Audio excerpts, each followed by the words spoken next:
وقال تعالى في مقام آخر يوم يجمعكم ليوم الجمع ذلك يوم التغابن ومن يؤمن بالله ويعمل صالحا يكفر عنه سيئاته ويدخله جنات تجري من تحتها الأنهار خالدين فيها أبدا ذلك الفوز العظيم۔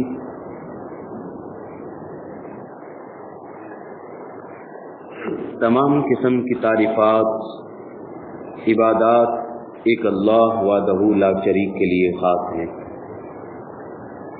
ان گنت لا تعداد درود و سلام امام الانبیاء رحمت للعالمین صلی اللہ علیہ وسلم کی ذات گرامی پر۔ اللہ رب العزت کا فرمان ہے یوم یجمعکم لیوم الجمع، قیامت کے دن اللہ تعالی تم سب کو جمع کرے گا۔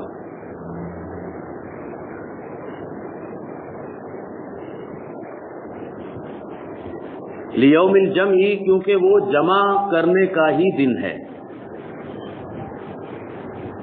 لوگوں کی حاضری ہوگی، تم سب لوگوں کی، مسلمان، کافر، مشرک، عیسائی، یہودی، ہندو، پہلے گزرے ہوئے انسان، آئندہ آنے والے انسان اور موجودہ دنیا کے انسان، سب کو اللہ رب العزت بیان کر رہے ہیں۔ یوم یجمعکم، تم سب کو اللہ تعالی جمع کرے گا قیامت کے دن، اور فرمایا ذالک یوم التغابن، یہ وہ دن ہوگا جس دن لوگوں کا دھوکہ ظاہر ہو جائے گا۔ یہ دھوکوں کے ظاہر ہونے کا دن ہوگا، جزا اور سزا کا دن ہوگا، فیصلوں کا دن ہوگا۔ جو جس چیز کو حقیقت سمجھ رہا ہے اور وہ اگر حقیقت نہ ہوئی، اس کا پتہ بھی قیامت کے دن ہی چلے گا۔ مسلمان کا دھوکہ کوئی اور طرح کا ہوتا ہے، کافر کا دھوکہ کوئی اور طرح کا ہوتا ہے۔ کافر کا دھوکہ تو یہ ہوتا ہے کہ وہ قیامت کو ہی نہیں مانتا، اللہ کو بھی نہیں مانتا، اللہ کے بھیجے ہوئے رسولوں کو بھی نہیں مانتا، تو اس کا دھوکہ کھل کے سامنے آ جائے گا، حقیقت سمجھ آ جائے گی اس کو کہ قیامت آنی ہے، اور وہ آ چکی ہوگی، اور جنت جہنم کو اپنی آنکھوں سے دیکھ لے گا، اس کا دھوکہ تو سامنے آ جائے گا۔ مسلمان وہ ہوتا ہے جو اللہ کو مانتا ہے، نبی کو مانتا ہے، قیامت کے دن کو مانتا ہے، جنت اور جہنم کو بھی مانتا ہے۔ اس کا دھوکہ کچھ اور طرح کا ہوتا ہے کہ یہ کچھ غلط باتوں کو، کچھ رسومات کو دین سمجھ رہا ہوتا ہے، یا کچھ باطل چیزوں کو حق سمجھ رہا ہوتا ہے، تو اس کا دھوکہ کھل کر سامنے آ جائے گا کہ صحیح کیا ہے، غلط کیا ہے۔ اللہ رب العزت نے فرمایا کہ جو اللہ اور اس کے رسولوں پر ایمان لاتا ہے، قیامت کے دن پر ایمان لاتا ہے، اللہ تعالیٰ اسے جنتوں کو عطا فرمائیں گے، خالدین فیہا ابدا، ان جنتوں میں یہ ایمان والا ہمیشہ رہے گا، ذالک الفوز العظیم، اور یہ واقعتاً بہت بڑی کامیابی۔ اللہ تعالی ہم سب کو یہی کامیابی عطا فرمائے۔ آج کے جمعے کے خطبے کا جو موضوع ہے وہ کچھ سمجھ گئے ہوں گے آپ کہ اگر مسلمان کسی چیز کو دھوکے کے ساتھ صحیح سمجھ رہے ہیں، مثال کے طور پر اس ماہ ربیع الاول کے آتے ہی مسلمانوں کا بہت بڑا طبقہ جو کام کر رہا ہوتا ہے اور اسے سنت فرض کا درجہ دے کر رہا ہوتا ہے، دین سمجھ کے یا عبادت سمجھ کے کر رہا ہوتا ہے، تو کیا قرآن حدیث اس کے بارے میں کچھ بتاتے ہیں، یا ہم بھی آنکھیں بند کر کے اس کبوتر کی طرح جو بلی کے سامنے آنکھیں بند کر لیتا ہے اور سمجھتا ہے کہ بلی اب مجھے دیکھ نہیں رہی اور مجھے کھائے گی نہیں، آنکھیں بند کر کے جہاں زمانہ جا رہا ہے اس کے پیچھے لگ جائیں۔ اور یاد رکھیں کہ جو دنیا کے لوگ کیا کرتے ہیں، جو زمانے کا دستور ہوتا ہے، اور اگر ایک ایمان والا مسلمان آدمی اس کے پیچھے آنکھیں بند کر کے لگ جائے تو آپ نے بڑی مشہور حدیث سنی ہوگی کہ قبر کے اندر جب فرشتے سوال کریں گے کہ تمہارا نبی کون ہے، تمہارا دین کون سا ہے، تمہارا رب کون ہے، تو ایک وہ بندہ جو اللہ اور رسول کے فرامین کو جانتا نہیں ہوگا وہ کہے گا کہ لا ادری، مجھے کچھ نہیں پتا، میں وہی کرتا تھا جو لوگ کیا کرتے۔ تو علماء حق کی یہ ذمہ داری ہوتی ہے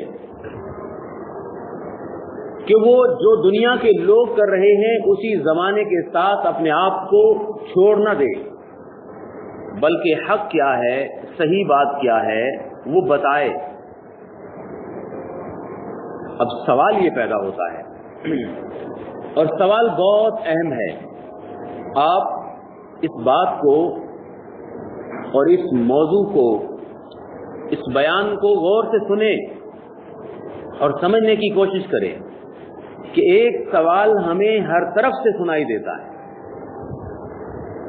کہ یہ مولوی دین کے ٹھیکیدار بنے ہوئے ہیں۔ یہ سوال سنا ہوگا آپ نے۔ بھائی ایک مہینہ پہلے جو بلیک چینل والے ہیں وہ اپنی طرف سب کو بلاتے ہیں، اگلا مہینہ آتا ہے تو گرین چینل والے بلاتے ہیں، اور بیچ میں رہ جاتے ہیں وائٹ سفید والے۔ تو ایک مسلمان کہاں جائے، سادہ آدمی کہاں جائے؟ اور یہ مولوی اپنے آپ کو دین کا ٹھیکیدار سمجھتے ہیں کہ جی وہی چیز صحیح ہے جو یہ بتائیں، حالانکہ جو بات عقل میں آئے، جو بات ذہن میں آئے، جس کو دل اچھا کہے اس کو اچھا کہنا چاہیے۔ تو پہلے اس بات کی وضاحت ہو جائے کہ علماء جو ہوتے ہیں ہر دور کے اندر دین کے ٹھیکیدار نہیں ہوتے، چوکیدار ہوتے ہیں، اور اسی بات پر ہمیں فخر ہے کہ چوکیدار کا جو فریضہ ہوتا ہے وہ ادا کرنا چاہیے بھی ہر مسلمان کو، اور خاص طور پر علماء حق کو۔ اللہ رب العزت ہمیں قرآن اور حدیث کو صحیح طریقے سے چوکیداری کرنے کی توفیق عطا فرمائے۔ آپ کہیں گے کہ چوکیدار اور ٹھیکیدار میں کیا فرق ہوتا ہے؟ اس لیے کہ چوکیدار وہ ہوتا ہے جو دن رات جاگ کر حفاظت کرتا ہے کہ کوئی غلط بندہ گھس نہ آئے۔ آج کل آپ دیکھتے ہوں گے کہ جو حساس علاقے ہیں، فوجی علاقے ہیں، تو وہاں پر کوئی بھلے فوجی وردی پہن کے چلا جائے، فوجی ٹوپی لگا کر چلا جائے، فوجی گاڑی پر چلا جائے، تو اس کو اندر نہیں آنے دیں گے۔ چوکیدار کہے گا کہ ہم تیری وردی کو دیکھ کر یا تیرے شکل و صورت کو دیکھ کر اندر نہیں آنے دیں گے، پہلے اپنا کارڈ چیک کراؤ، فنگر پرنٹ چیک کراؤ، اور بہت ساری چیکنگ کے بعد کہ ہاں واقعی تو ہمارا حصہ ہے، اب تم اندر آ جاؤ۔ تو علماء حق کا یہ کام ہوتا ہے کہ جو کام مذہبی لبادے کے اندر ہو، جو کام دین لگ رہا ہو، اور دین ہو یا نہ ہو، تو قرآن اور حدیث کے ترازو پر چیک کرنا پڑتا ہے کہ یہ بات صحیح ہے تو ٹھیک ہے، نہیں صحیح ہے تو نہیں لی جائے گی، چاہے وہ جتنا بھی مذہبی حلیے کے اندر اور علماء کے حلیے کے اندر، مسلمانوں کے حلیے کے اندر، یا مسلمانوں کے بڑے سے بڑے محدث اور امام کی شکل و صورت کے ساتھ پگڑی، داڑھی، جبہ سب کچھ لے کر آ جائے، تو چوکیدار اس کو اندر نہیں آنے دیتے اور خبردار کر دیتے ہیں کہ یہ بات دین کا حصہ نہیں ہے، آگے آپ کی مرضی۔ ایک بات سمجھ میں آئی تو دوسری بات اہم ترین ہے۔ میں دراصل پچھلے کافی دنوں سے اس موضوع پر وہ لوگ جو ربیع الاول کے اندر بہت کچھ جشن مناتے ہیں ان کی کتابیں پڑھتا رہا ہوں اور ان کے بیانات بھی سنے۔ ان میں جو سب سے اہم ترین بات مجھے یہ سمجھ میں آئی وہ عوام الناس کو یہ بتائی جاتی ہے کہ جو گستاخ رسول ہیں نا لوگ، نعوذ باللہ کوئی گستاخی رسول سوچ بھی نہیں سکتا، اس لیے کہ محمد الرسول اللہ صلی اللہ علیہ وسلم کی محبت ایمان کا حصہ ہے، اس وقت تک نماز، روزہ، حج، زکوٰۃ قبول نہیں ہوگی جب تک اللہ رب العزت کی عبادت کے بعد محمد الرسول اللہ صلی اللہ علیہ وسلم کی محبت دلوں کے اندر جاگزی نہ ہو، اور ایسی محبت جیسا کہ جان دینے والے صحابہ اکرام کیا کرتے تھے، ایسی محبت۔ اور آپ سمجھیں کہ محبت کے اندر کوئی سوچ اور کوئی دلیل نہیں دیکھی جاتی، ہر بندہ اپنے گھر سے محبت کرتا ہے، آبائی علاقے سے محبت ہم کرتے ہیں۔ جب ہم پرانے علاقے میں جاتے ہیں جہاں پیدا ہوتے ہیں تو ان گلیوں سے بھی محبت ہوتی ہے۔ کیوں بھائی، اس گلیوں سے کیوں محبت ہے؟ رنچوڑ لائن کی پرانی گلیوں سے کیوں محبت؟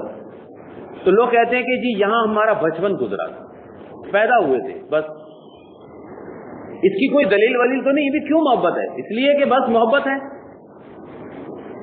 چیزوں سے محبت ہو جاتی ہے، در و دیوار سے محبت ہوتی ہے، گھروں سے محبت ہوتی ہے، آبائی علاقوں سے محبت ہوتی ہے۔ نبی کریم صلی اللہ علیہ وسلم جب مدینہ تشریف لایا کرتے تھے سفر سے لوٹنے کے بعد، تو جو سفری راستہ تھا تو پہلے احد کا پہاڑ نظر آتا تھا، تو آپ فرماتے تھے، صحیح بخاری کی حدیث ہے کہ ذالک جبل یحبنا ونحبہ، یہ پہاڑ جو ہے احد پہاڑ ہم سے محبت کرتا ہے، ہم اس سے محبت کرتے ہیں۔ پہاڑ پتھروں کا ایک بے جان ٹکڑا ہے، اس سے محبت کیوں کرتے ہیں؟ بس محبت ہے، ہم اس پہاڑ سے محبت کرتے ہیں، یہ پہاڑ ہم سے محبت کرتا ہے۔ اور پہاڑ سے پوچھا نہیں جائے گا کہ تم کیوں محبت کرتے ہو، بس وہ محبت کرتے ہیں۔ اور نبی کریم صلی اللہ علیہ وسلم کا معجزہ تھا، اور یہ بخاری اور مسلم دونوں کے اندر یہ حدیث، بلکہ بے شمار کتابوں میں حدیث موجود ہے کہ یہ معجزہ تھا کہ نبی کریم صلی اللہ علیہ وسلم جس ستون کے ساتھ ٹیک لگا کر منبر پر کھڑے ہوتے تھے اور صحابہ کے سامنے قرآن کو بیان کیا کرتے تھے، ایک وقت کے بعد جب یہ لکڑی کا منبر بنا لیا گیا اور آپ اس سیڑھی پر کھڑے ہو کر بیان آپ نے کیا، تو وہ لکڑی کا جو ستون تھا اس سے باقاعدہ رونے کی آوازیں آنے لگی، اور وہ سب صحابہ نے سنی۔ ایک بے جان لکڑی کے تنے سے آوازیں آ رہی ہیں اور سب صحابہ سن رہے ہیں۔ یہ کیا تھا بھائی؟ معجزہ تھا۔ آپ میرے ساتھ توجہ میں بھی رہیں اور بات کو دہرائیں بھی، تاکہ مجھے پتا چلے کہ میں ٹی وی کے اندر بیان نہیں کر رہا اور میرے سامنے کوئی بھی نہیں۔ سمجھ رہے ہوں گے تو میں بات سے بات کو آگے چلاتا جاؤں گا۔ بات کیا تھی کہ محبت ہو جاتی ہے، بے جان چیزوں سے بھی محبت ہو جاتی ہے، اور امام الانبیاء رحمت للعالمین صلی اللہ علیہ وسلم کا درجہ تو اتنا بڑا بلند ہے کہ صحابہ ان سے محبت کیا کرتے تھے، اور پہاڑ ان سے محبت کیا کرتا تھا، اور آپ کا یہ معجزہ تھا کہ سوکھے تنے سے بھی رونے کی آوازیں آتی تھی کہ اب نبی صلی اللہ علیہ وسلم مجھ پر ٹیک نہیں لگائیں گے۔ بات سمجھ میں آ رہی ہے؟ میں معجزہ کیوں کہہ رہا ہوں بار بار؟ اس لیے معجزہ کہہ رہا ہوں کہ یہ اختیار نہیں ہوتا کسی نبی کے پاس کہ جو چاہے کروا لے، یہ اختیار اللہ کے پاس ہوتا ہے، اللہ کا اختیار ہوتا ہے تو یہ معجزہ واقع ہوتا ہے۔ وگرنہ ہر جہاں بھی آپ رہتے تھے، ہر در و دیوار، ہر پتھر سے آوازیں نہیں آتی تھی۔ اور نبی کہے کہ تم بولو وہ پتھر بولنے لگ جائے، ایسا نہیں ہوتا تھا۔ اللہ رب العزت یہ معجزہ دکھایا کرتے ہیں اپنے نبیوں کا، اور معجزہ اسی کو کہتے ہیں، اردو کا لفظ ہے یہ، کہ جس سے انسان عاجز آ جائے، انسان کی طاقت میں نہیں ہے، وہ نہیں کر سکتا، اور وہ اللہ تعالیٰ نے کر دکھایا۔ دیکھو نبی کریم صلی اللہ علیہ وسلم کی دست مبارک، آپ کی انگلیوں سے پانی کے چشمے پھوٹ پڑے تھے، اور سینکڑوں صحابہ نے پانی پیا، تو وہ کیا تھا؟ معجزہ تھا۔ اور یہ معجزہ اختیار میں نہیں ہوتا کسی کے کہ جب چاہے معجزہ کر دکھائیں، ورنہ آپ 2 مہینے بھوکے پیاسے نہیں رہتے۔ یہ اللہ رب العزت کے اختیار میں ہوتا ہے کہ جب چاہے اللہ تعالیٰ وہ کر دکھاتا ہے۔ انہی معجزوں کو دیکھ کر عیسائی قوم برباد ہو گئی تھی، وہ میں بتاؤں گا کہ کیسے برباد ہو گئی۔ عیسائی امت جن کو آج ہم کافر کہتے ہیں، مشرک کہتے ہیں، اور قرآن کریم سے ہم آیتیں پڑھ کر سناتے ہیں کہ جی وہ جہنم میں جائیں گے، حالانکہ اللہ کو مانتے ہیں، اللہ کے نبی عیسیٰ علیہ السلام سے بے انتہا محبت کرتے ہیں، ایسی محبت کرتے ہیں کہ ایسی کوئی محبت نہیں کرتا، پھر بھی وہ جہنم میں جائیں گے۔ کیوں؟ اس لیے کہ انہوں نے عیسیٰ علیہ السلام کے معجزوں کو دیکھا کہ بغیر باپ کے پیدا ہو گئے، پھر انہوں نے دیکھا کہ عیسیٰ علیہ السلام اللہ کے حکم سے مردوں کو کھڑا کر دیا کرتے تھے، زندہ کر دیا کرتے تھے، تو ان کی آنے والی امتوں نے نعوذ باللہ پڑھیں، نعوذ باللہ، اللہ ہمیں اس بات سے بچائے، نعوذ باللہ، انہی کو خدا کہنا شروع کر دیا کہ وہ کوئی انسان نہیں تھا، یہ انسان کر ہی نہیں سکتا۔ اور بالکل اسی پٹڑی پہ چڑھتے چڑھتے یہ جو امت ہے ہماری مسلمانوں کی امت، وہی کام شروع کر دے کہ جو صفتیں اللہ کی ہیں، جو اختیار اللہ کے ہیں، روزی دینا، اولاد دینا، مدد کرنا، بخشنا، مردوں کو موت و حیات کے اوپر قادر ہونا، اختیار رکھنا جنت جہنم کا، یہ اللہ رب العزت کی صفات ہیں، اور اللہ رب العزت کے دائرہ کار میں ہے، اس کا اختیار ہے۔ یہ اختیار اگر ہم امام الانبیاء کہ کہاں عیسیٰ علیہ السلام، یہ تو اس تمام نبیوں کے سردار تھے، ان کو دینا شروع کر دیں، اور نعوذ باللہ یا رسول المدد کہنا شروع کر دیں، انہی کو سجدہ شروع کر دیں، انہی کو پکارنے لگ جائیں، اور نعتوں کے اندر ہم ایسے ایسے لفظ استعمال کرنے لگ جائیں کہ پتہ ہی نہ چلے کہ اللہ رب العزت کون ہے اور اللہ کا بھیجا ہوا نبی کون ہے، دونوں میں کوئی فرق نظر ہی نہ آئے، تو پھر ہم کہتے ہیں کہ جی یہ بات غلط ہے، ہم اس کی مخالفت کرتے ہیں۔ تو میں پتہ نہیں کہاں سے بات شروع کی تھی کہ میں پڑھ رہا تھا، اور میں نے جو سنا اس میں پہلی بات کیا تھی کہ بتایا جاتا ہے عوام کو کہ یہ لوگ میلاد کے منکر ہیں۔ تو میں وضاحت ساتھ ساتھ سادہ سی اردو زبان کے اندر کہ بہت کوئی علمی میں خطبہ نہیں دوں گا کہ آپ کو سمجھ ہی نہ آئے، میں سادہ سی بات کے اندر کہ میلاد کا کون منکر ہو سکتا ہے؟ بھائی میلاد کے 2 مطلب ہیں، ایک مطلب ہے عربی کے اندر پیدائش، پیدا ہونا، کسی کا پیدا ہونا، تو پیدائش کا کون منکر ہو سکتا ہے؟ واقعی نبی کریم صلی اللہ علیہ وسلم پیدا ہوئے تھے، ماہ ربیع الاول کے اندر پیدا ہوئے تھے، ٹھیک ہے جی، یہ بات تو صحیح ہے، اس کا کون انکار کر سکتا ہے؟ مسلمان نہیں کر سکتا۔ یہ بحثوں میں نہ پڑا کریں فضول کہ 12 ربیع الاول کو تو نہیں پیدا ہوئے تھے، 9 کو پیدا ہوئے تھے، یہ فضول میں اس لیے کہتا ہوں کہ یہ کوئی اسلام کا حصہ نہیں ہے، یہ کوئی دین کی ضرورت ہوتی تو اللہ رب العزت قرآن کریم میں بتا دیتے کہ نبی کریم صلی اللہ علیہ وسلم کی تاریخ پیدائش کیا تھی۔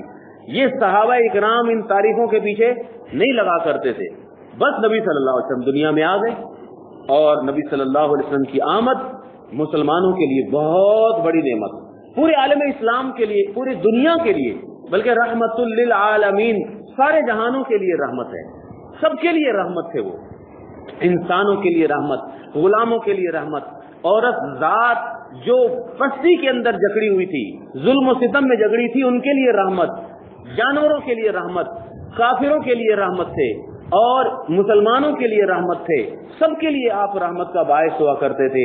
آپ کی زندگی، آپ کی سنتیں، آپ کا طریقہ، آپ کی حکومت، آپ کی تمام زندگی کی ایک ایک سنت انسانیت کے لیے رحمت کا باعث ہی تھی۔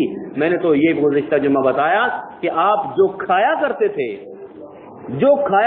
حکم نہیں دیتے تھے کہ یہی تم نے کھانا ہے اور کچھ نہیں کھانا، بس وہ تو عام اس دستور کے مطابق کھاتے تھے، لیکن قیامت تک آنے والے تمام سائنسدان یہ بات کی گواہی بھی دیں گے اور تمام حکیم اور ڈاکٹر اس بات پر یقین کریں گے کہ ہاں جو آپ کی زندگی تھی وہی انسانیت کے لیے بہتر زندگی۔ یہ تو ہماری محبت ہے، اس کے بغیر۔ اور میلاد کا ایک اور معنی ہوتا ہے جو عام طور پہ کیا جاتا ہے کہ نبی کریم صلی اللہ علیہ وسلم کی سیرت بیان کرنا، کوئی جلسہ بنانا جس میں آپ کی سیرت بیان کی جائے، آپ کی تعریفیں کی جائیں، آپ کی شان کے قصیدے پڑھے جائیں، تو یہ بھی بات ٹھیک ہے، اس کو کون غلط کہتا ہے؟ نبی اکرم صلی اللہ علیہ وسلم کی سیرت، آپ کی تعریف اور آپ کی سنتوں پر بیان نہیں ہوتا ہے، یہ تو ٹھیک۔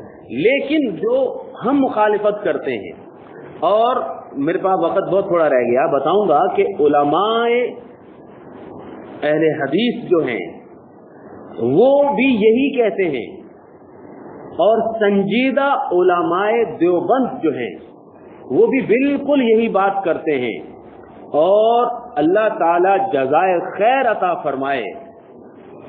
سنجیدہ علماء بریلوی جو ہیں، جو مفتی اعظم ہیں، ان کے سب سے بڑے مفتی منیب الرحمان، میں کبھی کسی کا نام نہیں لیا کرتا، لیکن میرے دل سے دعا نکلی کہ ان کا نام لوں، وہ بھی اس بات کو کہنے پر بار بار مجبور ہو گئے ہیں کہ جو لوگ کر رہے ہیں یہ رسول اللہ صلی اللہ علیہ وسلم کی محبت نہیں ہے، بلکہ آپ کو ناراض کرنے والے کام کر رہے ہیں۔ انہوں نے فتویٰ دیا، باقاعدہ انہوں نے بیان بھی کیا ٹی وی پر آ کر کہ یہ بات غلط ہو رہی، بالکل غلط ہو رہی، اور انہوں نے بتایا کہ یہ کیا بات ہو گئی کہ ساری رات جاگ کر نعتیں پڑھنا، نہ عشاء کی نماز پڑھنا، نہ فجر کی نماز پڑھنا، یہ نبی کریم صلی اللہ علیہ وسلم کی محبت نہیں ہے، یہ ان کی اطاعت نہیں ہے، یہ ان کو ناراض کرنے والے کام۔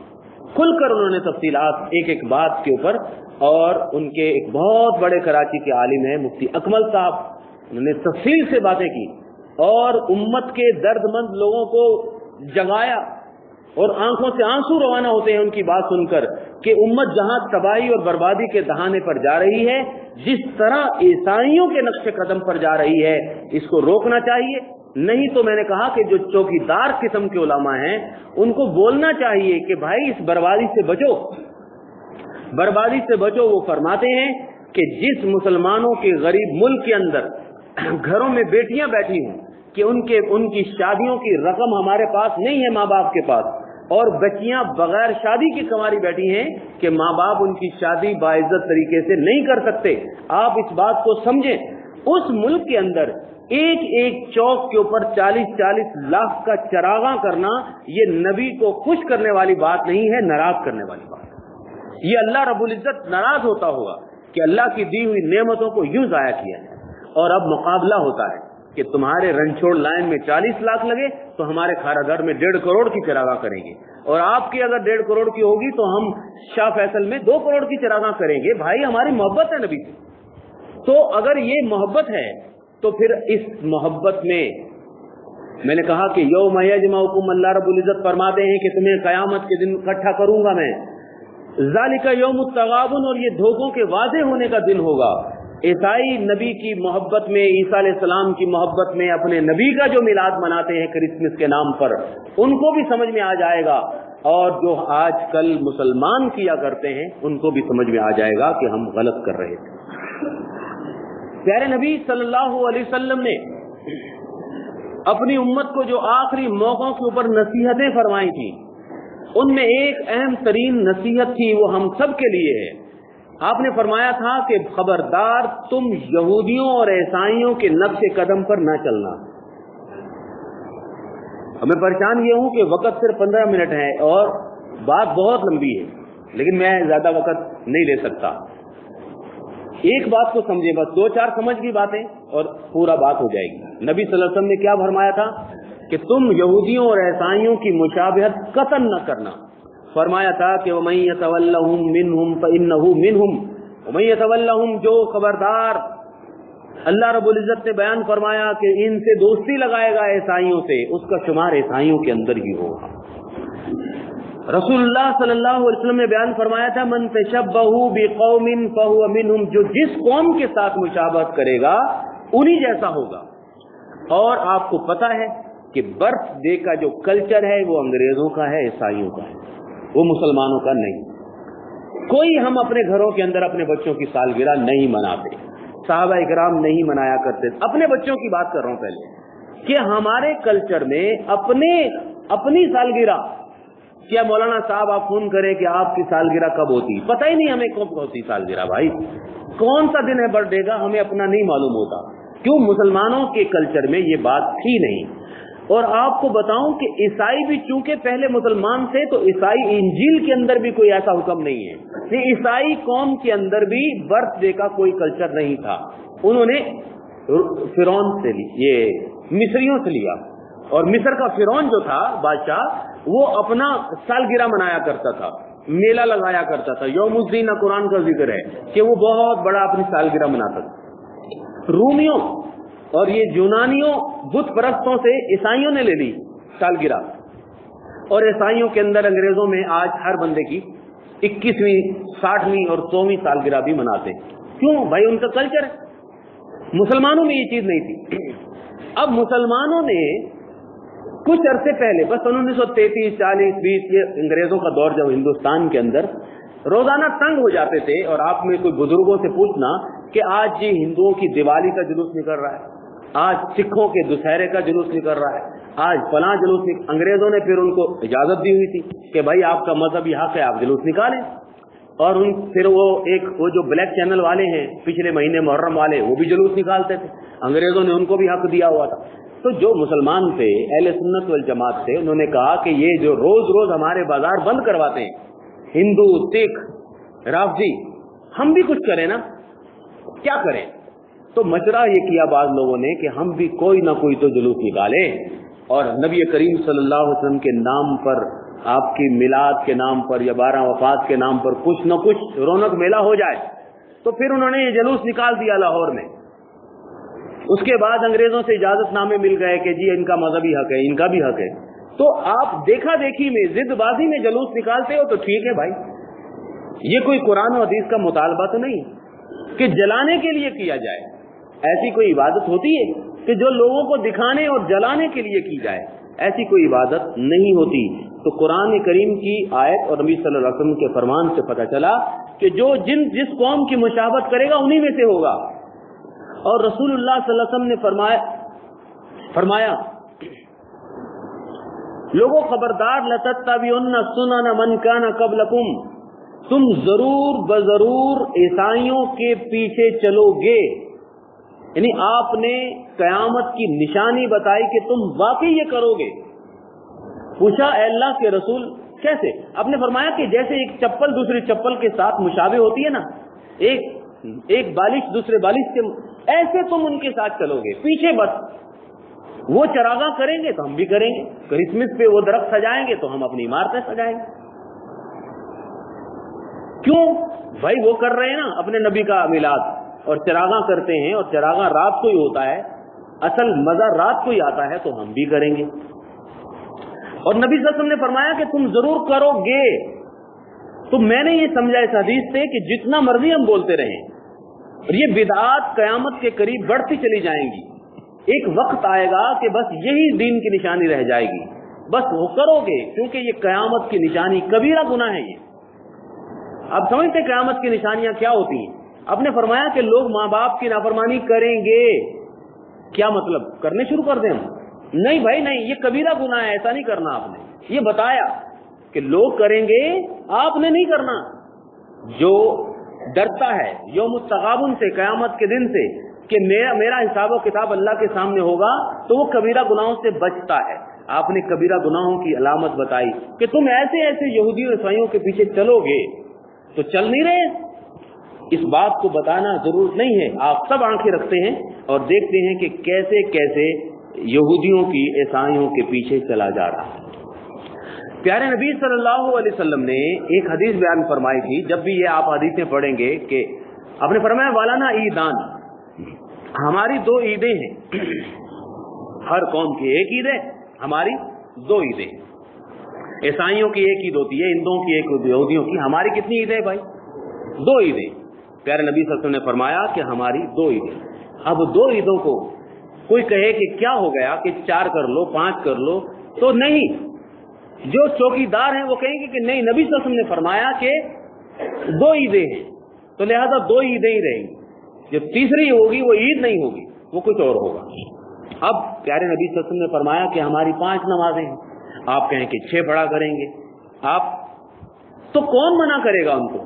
منع کریں گے کہ نہیں، اللہ تعالیٰ نے بیان فرمایا الیوم اکملت لکم دینکم، اے نبی صلی اللہ علیہ وسلم ہم نے آپ پر دین کو مکمل کر دیا ہے، اب دین جب مکمل ہو گیا ہے اب اس کے اندر اضافہ نہ کرو۔ اضافہ اگر محبت میں کریں، اس بات کو سمجھیں، لوگ کہتے ہیں کہ یہ اہل بدعت جو ہے محبت نہیں کرتے، میں کہتا ہوں کہ اہل بدعت جو ہیں آج کل کے ہمارے پیارے بھائی بہت زیادہ محبت کرتے ہیں، اتنی محبت کوئی بھی نہیں کرتا ہوگا، اتنی محبت کرتے ہیں، لیکن یہ محبت قیامت کے دن گلے نہ پڑ جائے کہ عیسائی عیسیٰ علیہ السلام کے ساتھ محبت کرتے کرتے ان کو خدا بنا لیا، ان کی برتھ ڈے بنانے شروع کر دی، اور نبی صلی اللہ علیہ وسلم کی امتی محبت کرتے کرتے کرتے اتنا آگے نہ بڑھ جائیں کہ نعوذ باللہ اللہ کا جو اختیار اور قوت ہے وہ نبی صلی اللہ علیہ وسلم کو دینے لگ جائیں، ان کو خدا بنا لیں اور ان کی برتھ ڈے شروع کر دیں، تو محبت میں گلے نہ پڑ جائے، آگے نہ بڑھ جائیں۔ محبت جو ہوتی ہے وہ اللہ کی رسول کی صلی اللہ علیہ وسلم اطاعت کے مطابق ہوتی ہے۔ میں نے جتنی بھی ایک پڑھتا رہا اور سنتا رہا، ان کی بہت ساری دلیلیں میں نے سنی کہ جس دلیل سے ثابت ہوتا ہے کہ جی ہمیں یہ کام جو کر رہے ہیں کرنا چاہیے، وہ دلیلوں کو جب میں نے دیکھا تو میں آپ کے سامنے بتا دوں کہ 1-2 باتیں، ایک مختصر کہ نبی کریم صلی اللہ علیہ وسلم سے صحیح مسلم کی حدیث ہے اور ترمذی کی بھی حدیث ہے، پوچھا گیا کہ آپ پیر کے دن کا روزہ کیوں رکھتے ہیں؟ سادہ سی زبان میں آپ سمجھیں، نبی صلی اللہ علیہ وسلم سے پوچھا گیا آپ پیر کا دن کا روزہ کیوں رکھتے ہیں؟ آپ نے 3 باتیں بیان فرمائی۔ ایک بات یہ بیان فرمائی کہ پیر اور جمعرات کا میں روزہ رکھتا ہوں اس لیے کہ اللہ کے سامنے حساب و کتاب پیش کیا جاتا ہے، میں چاہتا ہوں کہ جب اللہ کے سامنے حساب و کتاب ہمارا پیش ہو تو میں روزے میں ہوں، ایک بات۔ پھر آپ نے فرمایا کہ اس دن میں پیدا بھی ہوا تھا، فیہ ولدت، تو پیر کے دن میں پیدا ہوا، اور فرمایا کہ میں پیر کے دن ہی مجھے اللہ رب العزت نے میرے اوپر وحی کو نازل فرمایا، وحی قرآن کو نازل فرمایا، تو بطور شکرانہ میں روزہ رکھتا ہوں۔ 3 باتیں بیان فرمائیں۔ اس بات کو لے کر انتہائی زور و شور کیا جاتا ہے کہ دیکھو نبی صلی اللہ علیہ وسلم نے منایا، بھائی کچھ تو کیا نا نبی صلی اللہ علیہ وسلم نے، نہیں سمجھ میں آئی؟ نبی صلی اللہ علیہ وسلم نے پیر کے دن روزہ رکھا، کچھ تو کیا نبی صلی اللہ علیہ وسلم نے۔ تو میں کہتا ہوں کہ اللہ کے بندو، آپ سادہ سے عقل والے کسی بھی ایک رکشہ ڈرائیور کو روک کر پوچھنا کہ آپ کے گھر میں جب بیٹا پیدا ہوتا ہے آپ مٹھائی بانٹتے ہو کہ روزہ رکھتے ہو؟ کسی سے پوچھنا، آپ خود اپنے آپ سے پوچھنا، یا کسی سادے بندے سے پوچھنا، کسی سبزی والے سے پوچھ لینا کہ آپ بتائیں آپ خوشی کے موقع پر کیا کرتے ہو؟ وہ کہے گا کھانا کھاتے ہیں بھائی، دعوت کرتے ہیں، مٹھائی بانٹتے ہیں، بیٹا پیدا ہوتا ہے تو مٹھائی کھاتے ہیں، بھوکا کون رہتا ہے؟ نبی صلی اللہ علیہ وسلم نے روزہ رکھ کر بتایا کہ یہ روزے کا دن تو ہو سکتا ہے، عید کا نہیں ہو سکتا۔ عید کے دن بھلا کون روزہ رکھتا ہے؟ اب بھی سمجھ میں نہیں آئی؟ دیکھیں، یہودی عبادت کیا کرتے تھے ہفتے کے دن، اتنا تو ہمیں پتا ہے، ان کے لیے عبادت کا کون سا دن تھا؟ ہفتے کا، ٹھیک ہے۔ عیسائی اس کے بعد آئے، عیسیٰ علیہ السلام نبی کریم صلی اللہ علیہ وسلم سے 700 سال پہلے آئے۔ دوسری امت یہ تھی، وہ کس دن عبادت کرتے تھے؟ اگلا دن۔ اس کے بعد نبی کریم صلی اللہ علیہ وسلم آئے، اور نبی صلی اللہ علیہ وسلم کو بھی اللہ تعالیٰ نے ایک دن عبادت کا دیا، تو ترتیب کے لحاظ سے ہمیں کون سا دن دینا چاہیے تھا؟ پیر کا دن دینا چاہیے تھا۔ کیوں بھائی؟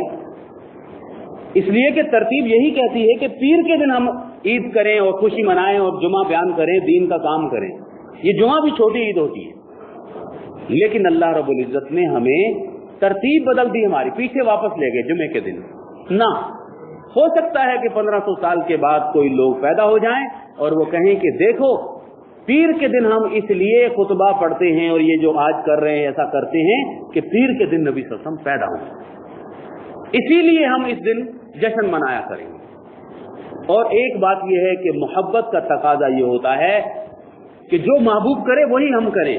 تو نبی کریم صلی اللہ علیہ وسلم نے 7 دن کے بعد ہر 7 دن ہر ہفتے روزہ رکھا۔ تو بھائی میں تو سال کے بعد نبی کے نام پہ کٹے کھاتا ہوں، حلوے کھاتا ہوں، بریانیاں پکاتا ہوں، بہت کچھ کرتا ہوں، یہ کیا ہو گئی؟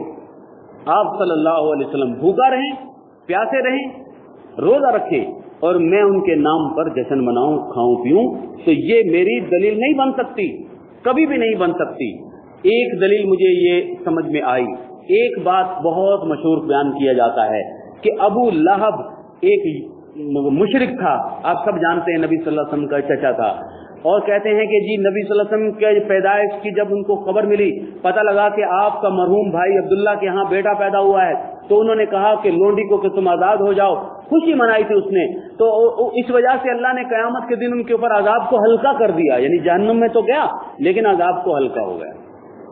ایک مشرک کی بات تو مجھے سمجھ میں آ گئی، اللہ رب العزت نے قرآن کریم میں بیان فرمایا وہ نہیں سمجھ میں آتا۔ اللہ تعالیٰ بیان فرماتے ہیں قرآن کریم میں تبت یدا ابی لہب وتب، اے ابو داؤد، اے ابو لہب، تیرے دونوں ہاتھ ٹوٹ جائیں، تو تباہ و برباد ہو جائے، تو اور تیری بیوی دونوں جہنم کے اندر جائیں۔ تو نبی صلی اللہ علیہ وسلم سے دشمنی کرتا ہے، اپنے بھتیجے سے محبت کرتا تھا، ٹھیک ہے، لیکن تو جب وہ نبی بنے وہی نازل ہوئی اس کے ساتھ تو دشمنی کرنے لگ گیا، مشرک تھا۔ اللہ فرمائے تو میں نہیں مانتا ہوں، لیکن ایک مشرک جب بتائے، کافر بتائے کہ میں نے یہ ایک میلاد منایا تو وہ مجھے سمجھ میں آ گیا۔ اللہ رب العزت ہمیں سمجھنے کی توفیق عطا فرمائے۔ ایک بات آخری جو سب سے بڑی دلیل نظر آئی، سب ایک ہی بات کو بیان کر رہے ہیں، یہ بات جو بتا رہا ہوں، اب نام نہیں لینا ہو کہ ان لوگوں نے بتائی، بس سب باتیں ایک ہی بات پر اترتی ہیں کہ دیکھو نمک کھانا حلال ہے، گوشت کھانا حلال ہے، چاول کھانا حلال ہے، مسالے حلال ہیں، اگر ان کو مکس کر کے بریانی بنا لی تو کیا وہ حرام ہو گئی؟ نہیں بھائی، وہ حلال ہی رہے گی۔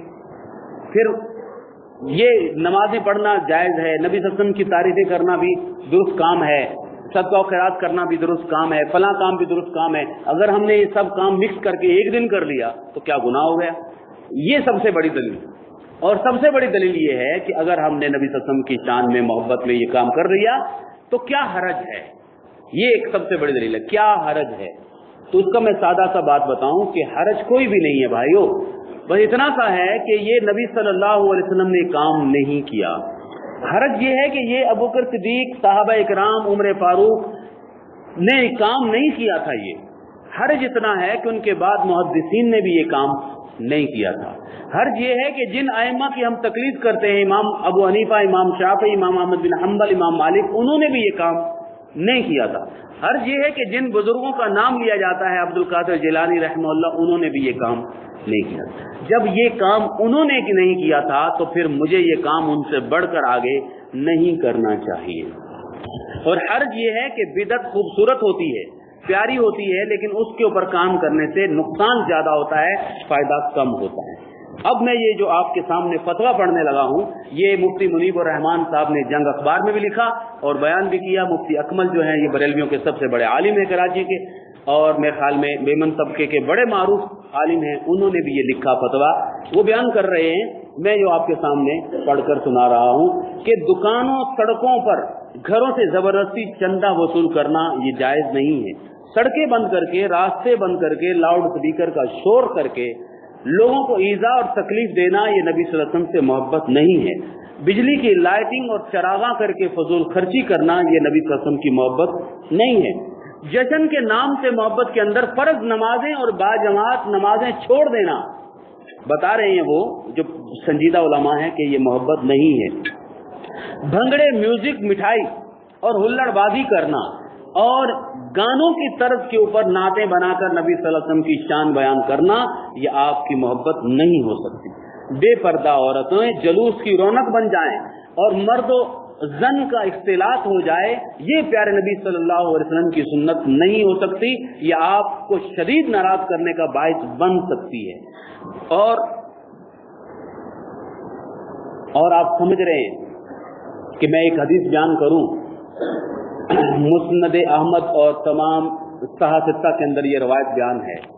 اللہ رب العزت اسی بات کو، یہ جو آخری بیان کر رہا ہوں، سمجھنے کی توفیق عطا فرما دے۔ پیارے نبی صلی اللہ علیہ وسلم نے فرمایا کہ لکل ما بعث اللہ نبیا، اللہ نے جتنے بھی نبی بھیجے ہیں ہر نبی کا ساتھی ہوا کرتے تھے، صحابہ ہوا کرتے تھے۔ عیسیٰ علیہ السلام کے 12 یا 72 صحابہ تھے، پیارے نبی صلی اللہ علیہ وسلم کے ہزاروں صحابہ تھے۔ فرمایا کہ یاخذون بسنتہ ویقتدون بامرہ، یہ جو نبیوں کے صحابہ ہوا کرتے تھے وہ کیا کرتے تھے؟ وہ نبی کی سنت پر چلتے تھے اور نبی کے حکم پر چلتے تھے۔ اب یہ اس حکم کے لفظ کو سمجھنا، اس کو پکڑ لیں آپ۔ فرمایا کہ ثم انہا، پھر اس کے بعد ہمیشہ سے ایسے ہوا، یعنی عیسائیوں میں بھی ہوا، یہودیوں میں بھی ہوا اور مسلمانوں میں بھی ہوا کہ تخلف خلوف، بعد میں آنے والے ایسے ناخلف لوگ پیدا ہو گئے، یقولون ما لا یفعلون، جو منہ سے ایسی باتیں کرتے ہیں جو خود عمل نہیں کرتے، کرتے ہیں باتیں، منہ سے باتیں کرتے ہیں، اس پر عمل نہیں کرتے، اور یفعلون، وہ کام کرتے ہیں ما لا یؤمرون، جس کا ان کو نبی نے حکم نہیں دیا۔ میں نے کیا بولا کہ حکم کو سمجھنا، کہ نبی نے حکم وہ کام کرنے کا نہیں دیا، وہ کام کرتے ہیں۔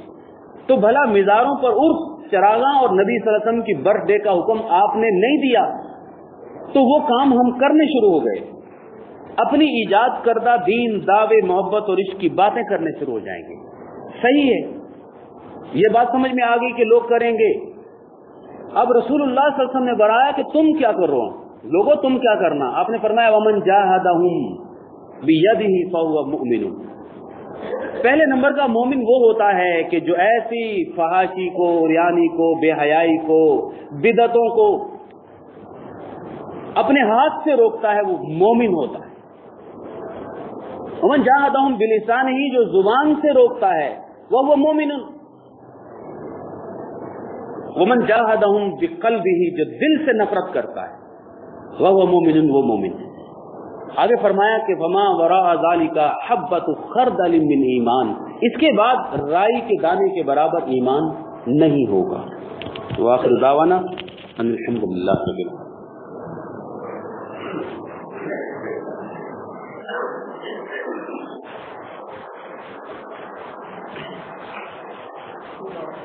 ان الحمد لله نحمده ونستعينه